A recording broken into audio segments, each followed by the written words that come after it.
Hi, friends. I'm Rob Tigan. And I'm Joanna, and this is the Growing Home Together podcast. We're caring for the soul of your family, helping you grow closer to God and each other. Thank you for joining us today for the Growing Home Together podcast. Now, I remember about 15 or 20 years ago, I was asking my daughter to get dressed so that we could get ready to go for the day. And when it came time to put on her pants, she didn't want to do it. And in just a matter of minutes, my little girl was laying on the floor next to those pants, screaming and crying and refusing to put them on. And in just a few more minutes, I was doing my own share of yelling and crying. And I had decided that my daughter was stubborn and strong-willed and determined to make my day as difficult as possible. So if you fast forward to the end of that 2-hour tantrum, my daughter was wearing those pants, but even though I had won the battle of wills, I had lost my daughter's trust and I had hurt our relationship in the process. Yeah, and maybe that scenario sounds a little too familiar at your house. Maybe you have a son or daughter who fights you on every little thing. Maybe you become the parent who you never wanted to be, feeling angry and out of control. Your kid pushes your buttons every day, and even though you love them with all of your heart, you're not sure you like them anymore. You're exhausted from the power struggle, and you wish you could figure out how to connect with your kids in a positive way. Yes, and that's why we're so excited to welcome Kirk Martin to the show today. Kirk is a popular speaker, a parenting mentor, and the founder of Celebrate Calm and the Calm Parenting podcast. He offers a wealth of resources and coaching to help parents and teachers transform their relationship with the kids in their life. Thank you, Kirk, for joining us today. Joanna and Rob, thank you. I'm excited to be here. And I love hearing about that tantrum. That's awesome that you still remember it. Oh, it was vivid, let me tell you. I remember it too. But thanks so much for joining us. And, I remember a couple years ago, Joanna came home from a conference for adoptive moms, and she told me that your speaking session was the highlight of the event for her. And I know she was not the only one. So can you tell us a little bit about yourself and how you became a coach for parents and teachers who want to change the way they relate to their kids? Yeah, I was a regular dad, and we have a son named Casey. And when he was little, everything was difficult. And I was raised by a career military father, right? So it was fear and intimidation, my way or highway approach. And I tried that with our son, and with the more strong-willed kids, it just backfired. And I'd spent all of my time until he's about 8.5, 9 years old, just trying to change him, right? Like every day I pray, like, why did you give us this difficult child? Why can't he just listen? Right. And then I started hearing this kind of still small voice asking some questions like, what if I made your son like that on purpose? And what if by trying to change him, you're frustrating my purposes for your son? And then the final question I kept hearing was, what if instead of trying to change your son, you're the one who needs to change? And I'm a guy. So I live in denial. So I don't have any issues. I don't have anger issues. And so I just discovered when I began to control myself that I could see clearly to actually discipline Casey, which means to teach, and to connect with him.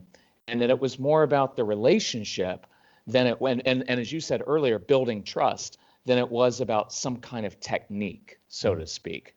And so it was really just a very personal transformation within our family that kind of led us down this path. That's good. Yeah. So when I was telling the story about my daughter getting dressed as a little girl, that was just one of many stressful battles between us. And I never expected to have a child who challenged me on so many things. And I never thought I'd be the kind of mom who could lose my temper like that or be triggered so easily.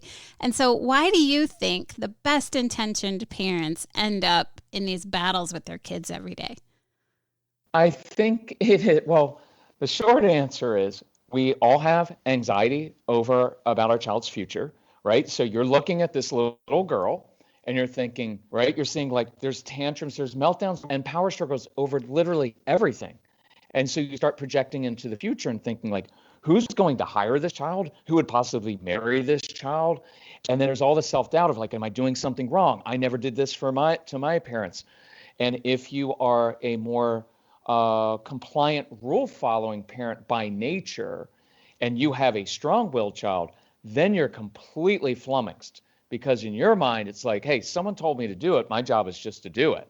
And with a strong-willed child, they're going to say every time, they're going to ask you why. And they're going to do the opposite of what you want them to do.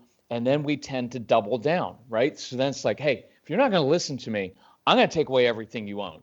And we start to get this tone in our voice, and it becomes, we kind of go again, like at our kids. And so it's partly that anxiety. And I think also this will irritate parents, but I think it's because we have a lot of control issues, right? And we want things done a certain way because that's the way I've always done it. And the really hard part with the strong-willed kids is figuring out, I don't think that most of the time kids are just being willfully defiant or rebellious. Those are very loaded words.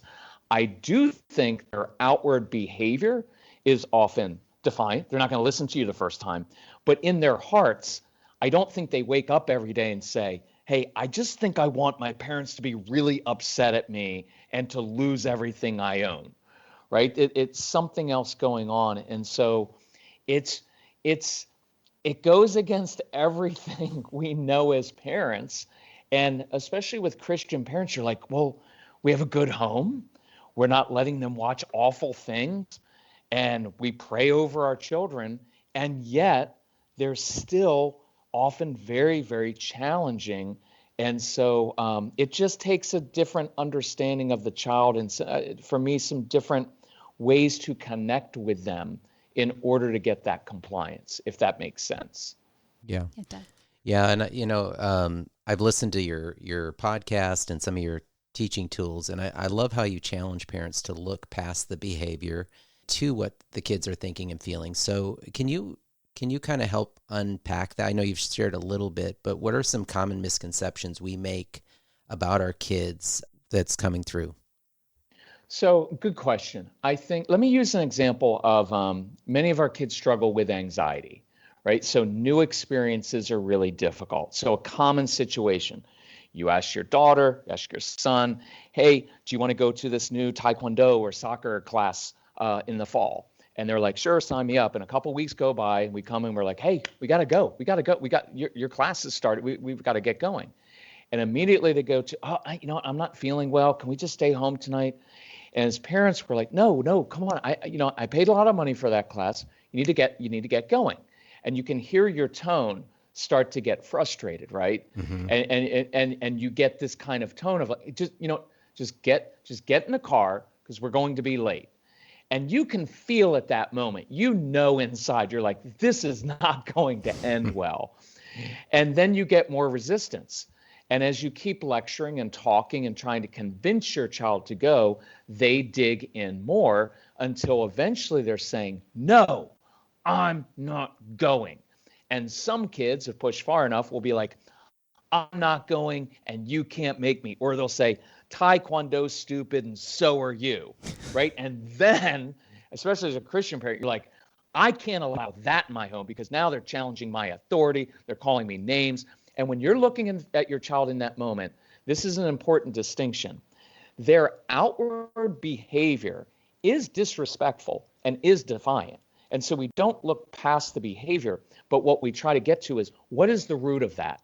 And if parents can walk away with one thing with their child today, it would be this. I don't think strong-willed kids are just naturally defiant, but I do think they're very frustrated kids.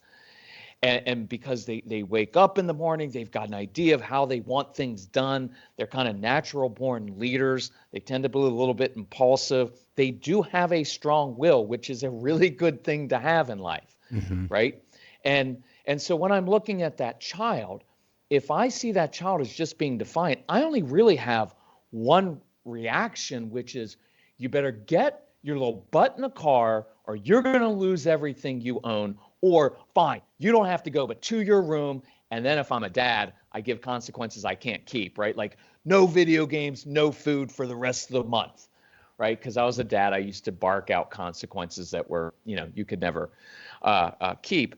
But if I can control myself in that moment and step back and think, because sorry for the long-winded part of this, but the transition for me, I went from, well, my job is just to be chief disciplinarian in the home, because I thought a disciplinarian was just, I walk around and punish everyone. When the word discipline means to teach. I mean, it's the root word of disciple. Right. And so it's to teach by example. So in that situation, when I can step back for a couple seconds and say, I asked this kid to go to a new class, and now he's screaming at me, calling me names, and purposefully knows that he's going to lose everything he loves to do, all of his privileges. Something else is going on here. And so I transitioned to being a giver of wisdom, a giver of tools. So in that moment, what my child doesn't need is, you know what, you can't talk to me like that, to your room. Because he already knows that he can't talk to you like that. He's actually purposefully being disrespectful because he wants to get sent to his room so he doesn't have to go to the new class. Because the real issue is an anxiety issue. And when I can step back and control myself and ask God for clarity, I can look down at this little kid whose face is all red and who's spouting some awful stuff at you and say, I think I know what's going on. You're just a little bit nervous because we're going to a new place. You should be a little bit nervous. It's a little bit scary going there. But I believe you can do it, and I believe you're going to have a good time because you're really good at this, right? And that whole moment did not hinge on the child's behavior. It hinged on my response as the adult in the situation, whether I was going to be reactive or whether I was going to be the leader in the situation. And it's hard. And I want parents to know, look, you're justified at yelling at your kids, and you're justified at getting upset and frustrated and angry. But it doesn't mean that it's right, and it doesn't mean that it works. And so these are those moments where that child begins to learn, I don't really know what was going on with me, but I do know that I was really upset and I didn't want to go. And all I heard was, you're a defiant kid and go to your room and go away from me. Whereas if we can really slow our lives down and control ourselves, now I become that trusted advocate, that trusted parent who, when my child is struggling, knows, oh, my mom, my dad, they've got some wisdom. They knew that I just wasn't being a difficult child on purpose. I was actually a scared child, and they gave me some tools to deal with my anxiety. See, now that changes the whole relationship, but it didn't hinge on what the child did. It hinged on what we do. And that gives us a lot of power, right? Because you can't always control what other people do, but I can control my response. So I apologize for the long-winded example there, but. Oh, no, that's great. And actually, it was funny that you brought up Taekwondo, because I remember our son completely and epically shutting down in the middle of a karate test. And he wasn't by nature a very, challenging or stubborn kind of kid, but he was just overwhelmed by anxiety like you're talking about. And we could not get his feet out on the floor. So it's exactly like you're saying. Yeah, and it's what you're saying is really good stuff. And I'm almost wondering, and I want to ask you this, but sometimes do we need to reframe this idea of strong-willed child? Because like you said, they are strong-willed, and that can be a good thing. But I almost think we've used that term so much that as parents, we use that as an excuse. Like, we hear it in conversation, oh, my kid's so strong-willed, I have such a strong-willed child. When a lot of times I think I've found that we're strong-willed parents, and that's where the clash begins, is it's two strong wills coming together trying to get what they want. So do we need to reframe that to, like you said, see the positive side of it and how we can pull those strong characteristics out of our child? Oh, absolutely. Rob, I think that's a fantastic way to look at it, right? To me, these kids help grow us up. Right? Like, we think our job is to help our kids grow up. But the truth is, both marriage, your spouse, because your spouse is an irritating person, right? I mean, we're all irritating. And so it's the union of two irritating people with their own agenda, coming together under one roof and learning how to handle all that. And then you have children. The strong-willed children, the great thing about them is, for me, because, Casey's our strong-willed one, is that I always know where he stands on things. And when in the real world, he is very much a take charge kid. And so it will irritate you when they're little, but when they're older, it's the exact trait that you want. I mean, they have these great, I can guarantee you, everybody listening who has a strong-willed child who can have kind of a defiant, back-talking mouth also has a really big heart. These are kids who have an extraordinary amount of compassion, just not usually towards siblings or parents. But yes, I think you're right of recouching some things from like, well, he's just so stubborn, right? And really coming to grips with the fact that most of these power struggles are because I'm controlling and because I'm stubborn as well, because I want things to be done a certain way. Because look, we're parents and we know, look, if you would just do it the way I asked you to, you would be done in like 7 minutes. But you'd rather argue for like 7 hours or days or weeks and lose everything you own. And so I get the frustration, but we talk a lot, and we won't have time to go into this so much today on everything.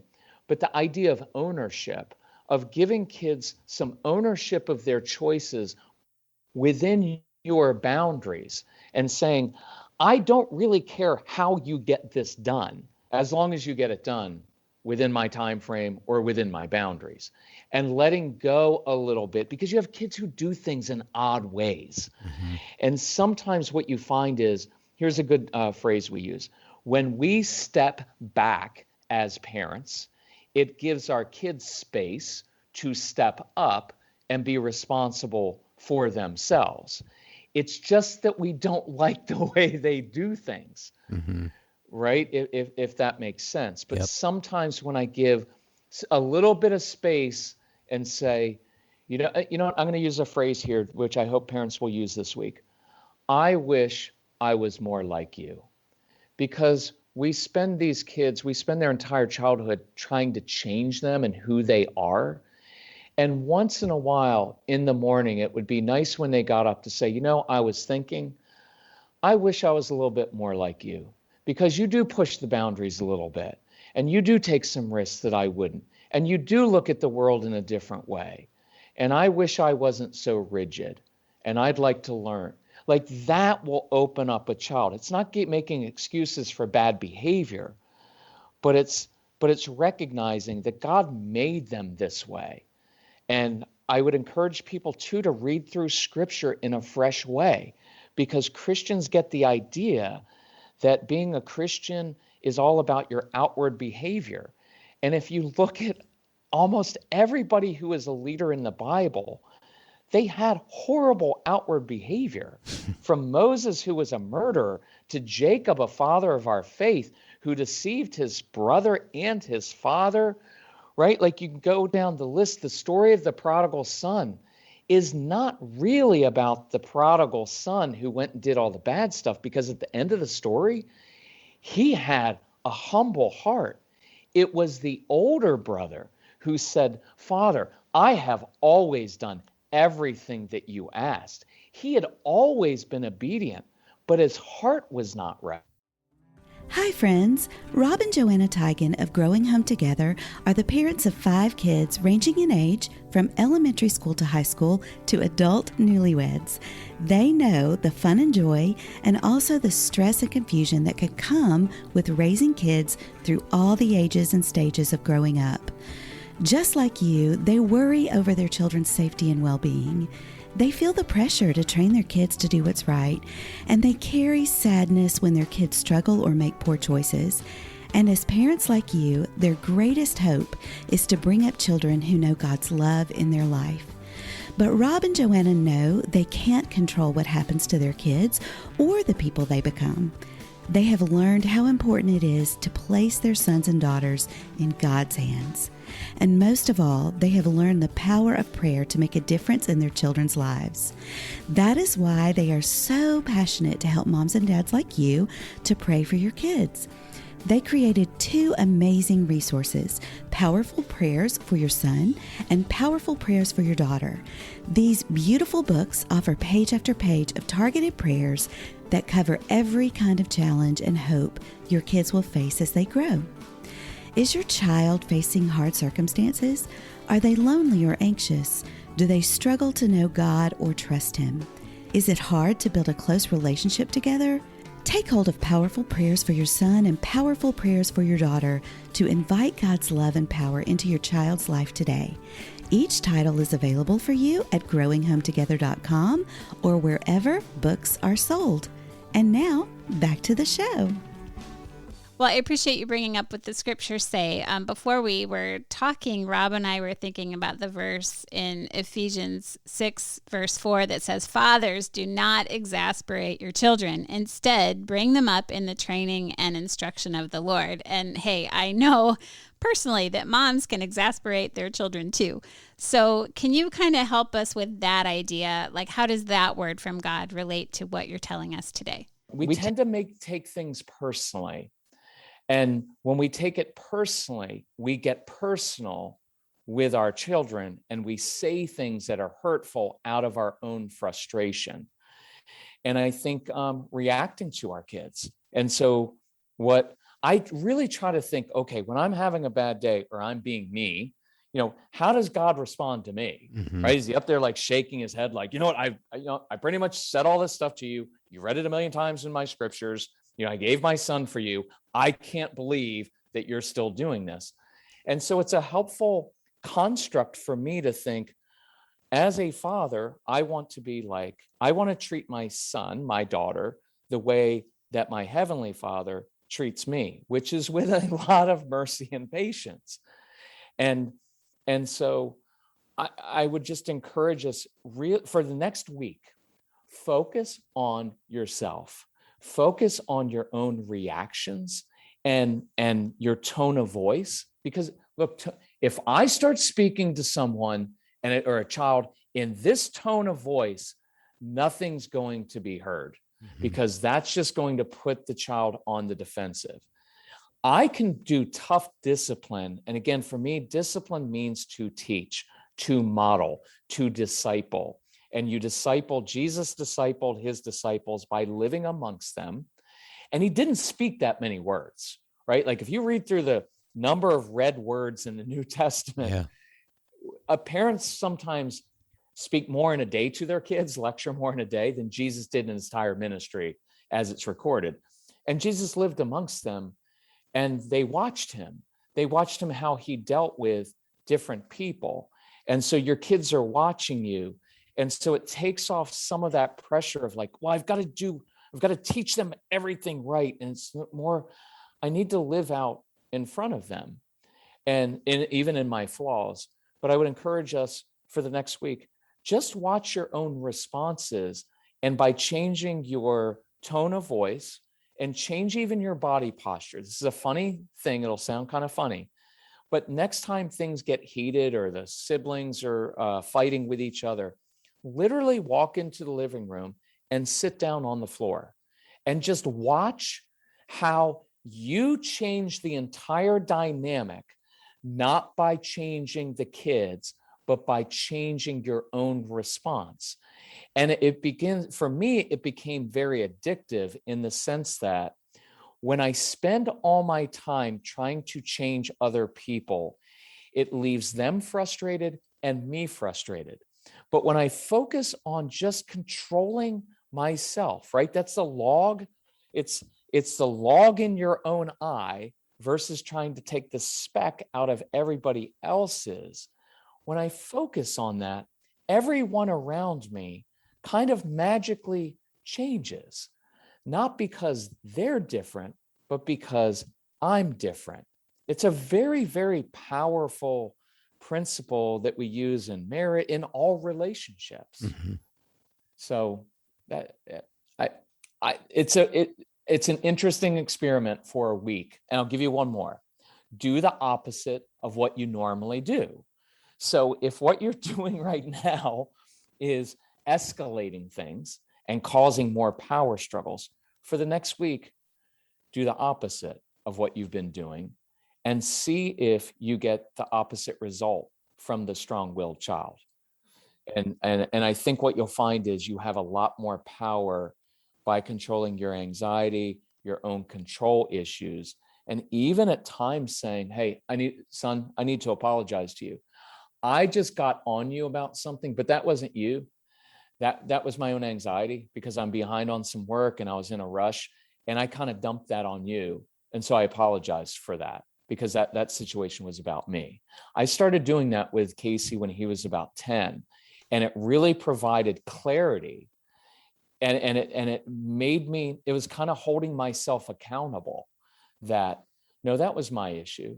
That tone of voice that I just responded with, that's my issue. That I didn't control myself. And so I apologize for that. And that is amazing modeling, because kids really value that authenticity of like, wait, my dad actually apologized because of his tone of voice, because my dad never apologized to me. But it's not groveling. It's not saying, oh, I'm such a bad parent. Not at all. There's strength in that, just as there's strength in going to God and say, God, listen, in that area of my life, I just keep falling down, and it's my own immaturity. And so I apologize for that. Will you help me change? It's just an honesty. Mm-hmm. Yeah, I love that. And you know, one of the best resources for me about being exasperating is actually our son, because he'll tell me. And there's actually two things I was doing over the last year that he brought to my attention that were really making things escalate with us. And the first thing I was doing was counting. You know how when your kid's really slow and you're like, okay, let's see if you can finish getting up there to brush your teeth by the time I count to 10, that kind of thing. And it would make him nuts. And as soon as I would be counting even what I thought was a playful way, he would just start shutting down on me, because it would really stir up a lot of stress for him. And so he pretty much said, I really need you to quit the counting, Mom. And as soon as I did, he actually got a lot more cooperative. And the other thing I was doing that I didn't even notice was when I got in boss mom mode, I would start calling him child instead of calling him by his name. And there was something about me saying, oh, child, I wish you'd do this, or, oh, child, I wish you'd do that, that would make him feel small, I think. And again, it would get his back up. He would start resisting me. And he communicated to me, I just don't really like it at all, Mom, when you call me that.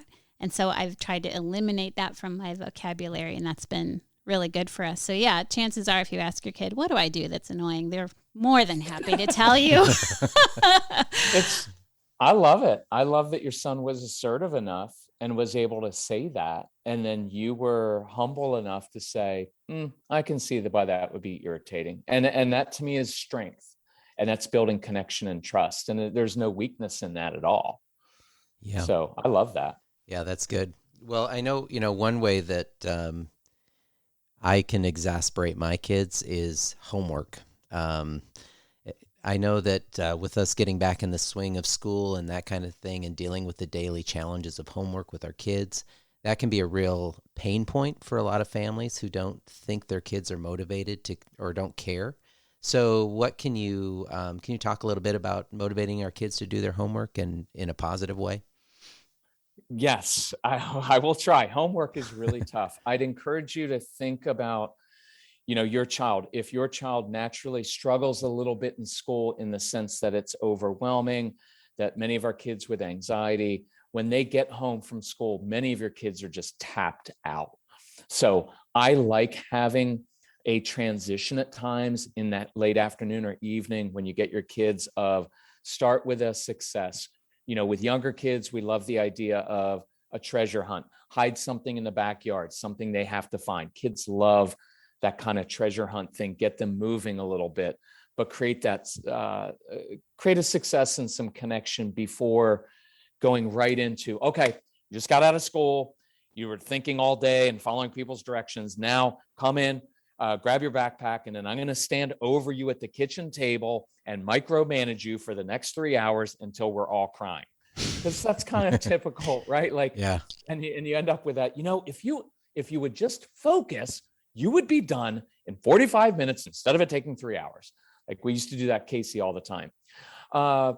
Some kids do have their brains are wired in a different way. And so I'm going to throw out some ideas, and I encourage you to do two things. One is observe your child, observe them and learn how they learn best. If you notice that your child always has like a leg bouncing up and down, then that child probably needs some movement during homework time, because that helps that child think a little bit better. Mm-hmm. And if you have a child who, some of you have kids with sensory issues, if they're always hiding under things or pressing up against things, well, that shows you their body likes physical pressure. So you can use that. You can do homework while they're sitting underneath the kitchen table, right on the floor. I know it's a little bit odd, but again, think about the ownership is homework's getting done. How it gets done, I don't really care. I want to give you some ownership of that, right? But it's going to get done. So I encourage you, here's some, maybe some odd things. Allowing kids to listen to music. Sometimes classical music is awesome, but sometimes they need to listen to intense music, because music has rhythm, and the rhythm in your brain helps these kids. It actually helps many kids concentrate better, where someone like my wife needs complete silence when doing her work. Sometimes standing at the kitchen counter where they can move back and forth, eating a snack while they're doing homework, because the act of chewing, when you're chewing, it's actually relaxing. There's sensory pressure. It brings blood flow to your brain, which many of your kids need the blood flow to the brain. And there's also a rhythm to chewing. So they can stand at the kitchen counter while they're eating a snack. I would review vocabulary words and math facts while they're jumping on a trampoline, while you're playing catch, while you're going for a walk outside. Mix it up in the house. Do homework in different places. If you have the flexibility, we used to do homework a lot of times in public places, which sounds opposite of what you would want to do. Well, that's going to be distracting.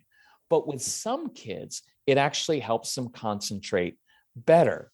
So I would, if you have kids with ADHD or a brain that kind of works like that, remember this phrase that it's not about managing their time, it's about managing their energy, because these kids tend to work a little bit on momentum, and they have a hard time getting over the hump. And so sometimes you have to jumpstart that brain with physical exercise, because that gets the blood flowing and it relaxes them a little bit. And then the last thing I mentioned would be create a success, because as parents, we're always like, well, you have to do the hardest thing first, because if you do the hardest thing first, then it gets better. But sometimes it's opposite. And I start homework time with a success where I'm able to say, hey, really good job with that. Really good job. Because that's a better way to start than, you know what, I don't have time for this. And if you're not going to focus, most of the time the kids just need some tools to do homework in different ways. And I lied. I'll mention one other thing. Realize that doing their homework well for balance is not a predictor of life success. Mm-hmm. Some of your kids may fight you over homework until they graduate. They just may. And I want you to know, from the long point of view, I want a curious child who loves to learn. Mm-hmm. A curious child who loves to learn, who asks questions. It's just that some of you with strong-willed children, the truth is they're just not that interested in what you're interested in or what teachers are. But they're fascinated by all these other really amazing things that they don't get grades for. And so there's a really hard balance, because you don't want to crush their spirit and say, I don't want you to be curious about those things. Just focus on all the things that you don't care about and do it well, right? And so there's a balance there that you and your spouse are going to have to wrestle over this. And I'd say some nights or some days you have to send a note to the teacher and say, we didn't get our homework done last night, but here's what we did do. Our son built a robot from scratch. We played outside and we learned counting by counting fireflies while we were chasing them, right? So don't be afraid to sometimes push back on artificial standards, because at the end of the day, you as the parent are responsible for your child's education. But I'd encourage you to define exactly what you want. Do you just want good grades, or do you want your child to be curious and love to learn and be fascinated by things and learn how to write well?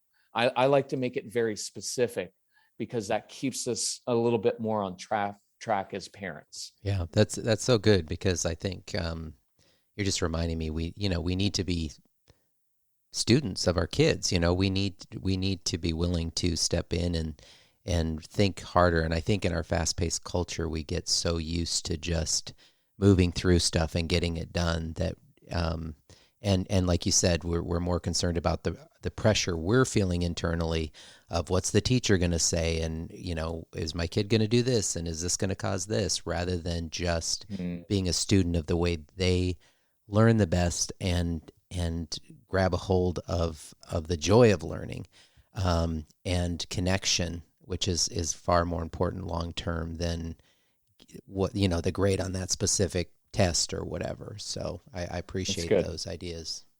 Right. That's good perspective. Yeah, and I appreciate too, you kind of mentioned it. We are a family who's had to walk beside our kids who, some have ADHD, some have had anxiety issues, some very real sensory issues, a learning disability that made homework pretty challenging. And I know for me, I struggle when I don't always know what are appropriate expectations to even have of my kids. Like this is ongoing. Our child with sensory issues, it really slows down his pace of eating his meals. And so the whole family can sit down and enjoy a meal together and get up again in probably 20 minutes, but he might need 45 minutes to an hour. And that still is really hard for me to adapt to that expectation of give the kid an hour, I want the 20 minutes. And so for a family like ours, what would you tell parents who kind of don't know what are appropriate expectations to set for what their kids really can do? I think it's what Rob said of be a student of your child. You're likely going to have, if you have two children, one is probably going to go zoom through their homework and be perfectly fine, do all of it, it's done. And then the other one's going to complain and probably cry half the time. And just, it's going to take longer.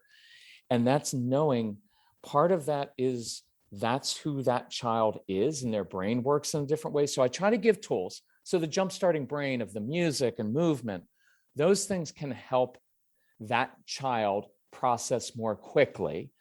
But at the end of the day, they may never process as quickly as another child. And I think you have to keep the long view, right? Curious child who loves to learn. Does he do his homework well? Not really. Do we do it for him half the time? Pretty much, right? And we did for Casey. Just being honest, there were times where we're like, it's just not worth the fight. So these things are arbitrary. These aren't important. But what is important is, for me, it was reading. I want a child who enjoys reading. So that means sometimes you have to go to the teacher and say, look, my child's just not interested in these stories, but he is super interested in this subject. Would it be okay if he did a book report on this subject instead of the one that you want him to do? And there you have to, there's your relationship skills with a teacher of, thank you for loving my child and giving assignments, but could we tweak them a little bit? And that's and you're always going to struggle with, well, are we just babying him? Are we coddling him? And you're just going to have to wrestle with that. I was a little bit ruthless with that because I don't think it's human nature. I'll put it this way. We have certain things we're curious about, and we didn't choose that. God put those things in us, and they're meant for us to explore. And most of school is very arbitrary in what we ask kids to do. Mm-hmm. And so I would encourage you to let go, especially mom, let go of your agenda, right?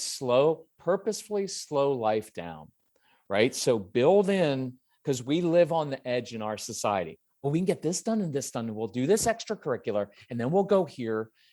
And we leave such a razor thin margin of error when anything goes wrong. Now I'm starting to get this tone because we're supposed to be there and you couldn't do that. Whereas if you really artificially slowed life down and said, we're only going to get a couple things done tonight, here's what they are, and you left lots of space, it makes it less pressure for you and your kids, and you'll find you probably will get more done by relaxing a little bit than always kind of pushing. And I kind of joke sometimes of, look, you have your entire adult life to be miserable in your work. Don't start it when your kids are 8, right? Like most adults are like, I don't like my job, it's unfulfilling.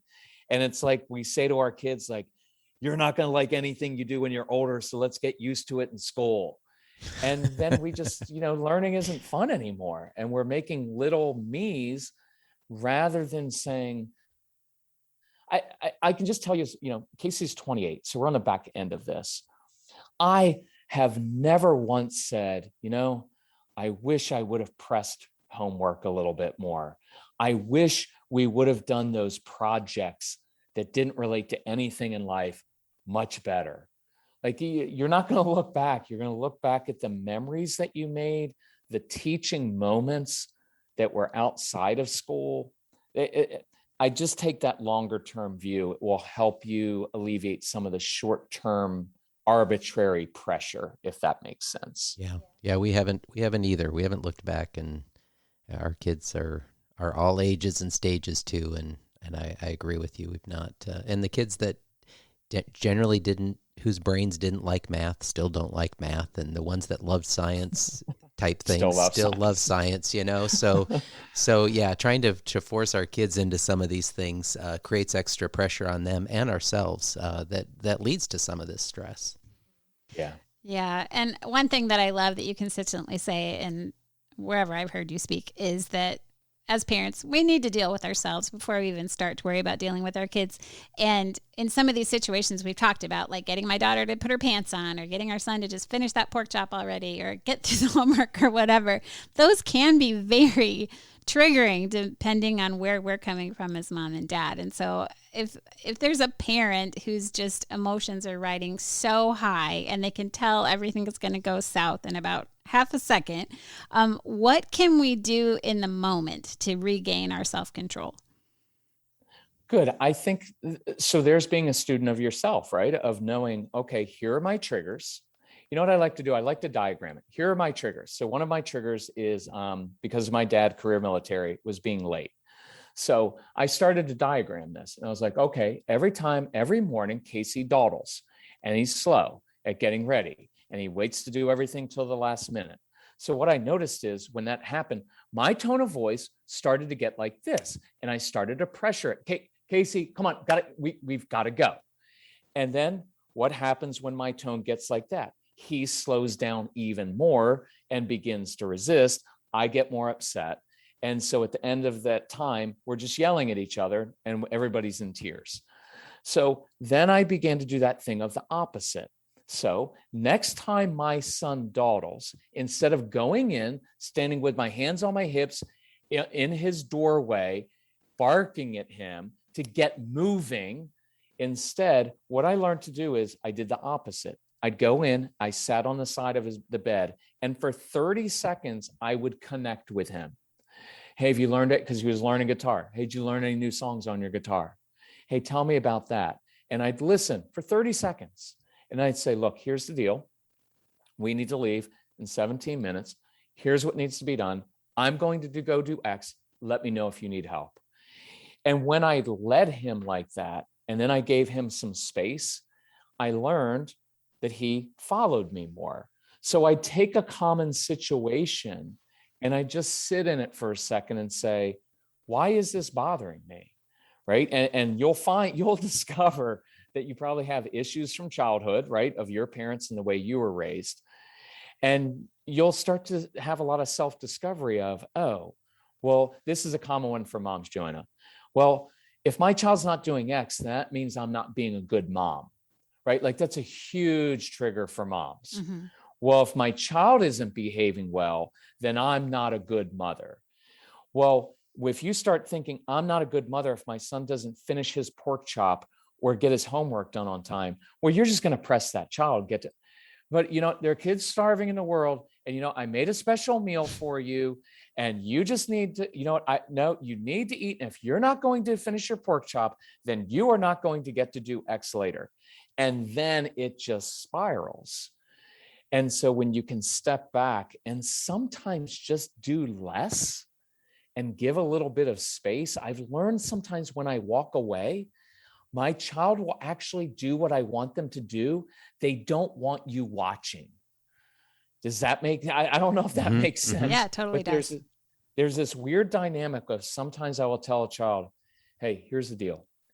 Here's what needs to be done. I'm not going to watch because I've got my own stuff to do. And when I step back and remove myself, they often will step up and do it. But if I stand over them, then it's just resistance and shutdown. So try that this week of just removing yourself and giving space. And then I'd add one other thing. I know we have a lot of things to work on, but the affirm what your child is doing well instead of always pointing out what they're not doing. Because your kids, when they're teenagers, I guarantee they will come back and say, why did you never notice all the things that I did right? And all you ever did was correct me and point out what I did wrong. So this week, I would ruthlessly look at your child and say, it's really awesome. This morning, you got up and you did X, Y, and Z, and I didn't even have to ask you to do it. I appreciate that. And then walk away. Don't make a big deal of it. Short, sweet, little affirmations of, hey, that was a good choice. I like how you did that. Yeah. Then walk away. It's good. Really powerful. Yeah. And I think that's why we early on called you a coach, because I think that's the reality. I think what we need to remember is they say insanity is doing the same thing over and over and expecting different results. And you're giving us some different tools and things. And some of those tools are going to work real well with one child and some with not. But one thing that you do give us and through all your materials is ideas to become students of our kids and keep trying different things. So I know for me as a father of 5 kids, and you said Casey's 28, our oldest is 27, and bringing us our first grandchild here this year too. Yay! Yeah. But one of the things that's really important to me as I develop a relationship with my kids is to still have a close relationship with them when they're grown and out of the house. But I know sometimes that those power struggles and those things we deal with when they're younger can create trust issues. So what would you tell the parent who thinks that it's too late to build a close and trusting relationship with their child? It's never too late. And I just encourage you, walk through the steps of, if you need to, apologize. Hey, you know what? When you were younger, does it always seem like I'm on you all the time? Like I'm always lecturing. I'm never really happy with what you're doing. And they may come back. Now, they may come back with yeah, honor that anyway, right? You own up, you lead with you know what? I apologize for that because I see so many great things in you. And I always wanted the best for you. So honesty, apology. Here's one that we talk about is releasing them. There's this very powerful concept of whether you speak it over your child to them, it can be awkward, or write it to them, or just do it in private. It is, I release you. I release you to be the person God made you to be, not who I wanted you to be. I release you, son, to be who you're supposed to be, not to be just like your sister or just like the other kids in youth group. I release you to be who you are and not to be a mini version of me. there's something very powerful in there, is a deep acceptance that their differences are okay. It's not an excuse for defiance, for them calling you names, but on a deep level, beginning to accept them and the fact that they're just made differently. Or some of the problem is they're made just like you, right? And then that's where, oh, I don't want them to struggle with the same things I did in life, so I'm going to really try to change them. So that deep level of acceptance, kids can feel that a mile away. And we usually end all of our live workshops, I always end with one piece of encouragement, which is enjoy your strong-willed child. Learn to enjoy that strong will, that quick wit, that the inappropriate jokes at times, because they have really good insight into people, and they will come up with that. Look, the reason they can push your buttons, the reason they're so witty, is because they're observers of human nature, and they know it's chess, checkers, pushing buttons is all in the same brain process. And the negative side is pushing your buttons. The positive side is they can feel when people are hurting. And so the Jesus part of them, when they get older, they will be fantastic at helping hurting people. It is part of their training ground is with us, but it's the very same skill that leads them to push buttons of their sibling on one side is the very same skill that allows them to understand and feel the hurts and pains of other people. Yeah, that's good. And I know looking back, too, with our kids that the stronger willed kids of our five, as much as they brought those hair pulling moments, they also brought so much laughter and energy to our home that I know our home would be different in a bad way if we didn't have that, Right. So I love that. And this has just been so helpful, Kirk. And I know our listeners are going to want to get a hold of you and just all the wealth of great resources you have. Can you tell us where we can connect with you online to find those things? Yeah. You can celebratecalm.com is a website. If you Google or look up the Calm Parenting Podcast, we've got, I think, 150 podcasts on, try to keep them short and on different topics. And if you want to email me personally, it's Kirk, K-I-R-K, @celebratecalm.com. I'll be happy to answer questions, try to point you in the right direction. Just tell us you heard of us through this podcast, because then it makes it a little bit more personal for us. But we're happy to help. So that's awesome. Yeah. And, I'm guessing that there are some parents listening who are feeling pretty discouraged and pretty tired right now, but they really want to take hold of the fresh perspective that you're offering us and really create some real change in their families. Would you be willing to pray for those parents right now, Kirk? Absolutely. God, we thank you that you identified yourself as a father and you had a son, that at the core of who you are is familiar. You're a family, and it's connection. And it was Jesus's connection with you that allowed him to do what he did. And I just pray that all of us, we would learn what you're like as a father, so that we know you're a good father. And so that we take what we learned from you and we parent our kids like that. And I pray for the connection, just the connection between fathers and son and mothers and daughters and everyone. Just pray that you give us patience and grace. Help us give ourselves grace as parents to know this is really, really hard.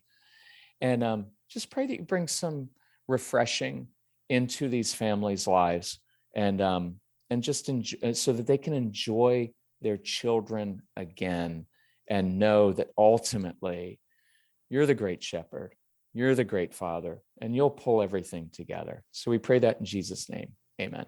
Amen. Yeah. Thanks, Kirk. And thanks for taking the time to talk to us today about understanding and loving our kids better. It's been great. Oh, awesome. I love you guys, what you're doing, and keep up the good work, and really appreciate your perspective as well. Thanks. And thank you, friends, for joining us today for the Growing Home Together podcast. We'd love to connect with you over at our website, growinghometogether.com, where you're going to find all kinds of resources, including a free download of fun activities to help you connect with your kids. At Growing Home Together, we're caring for the soul of your family and growing home together with you. Bye. Bye.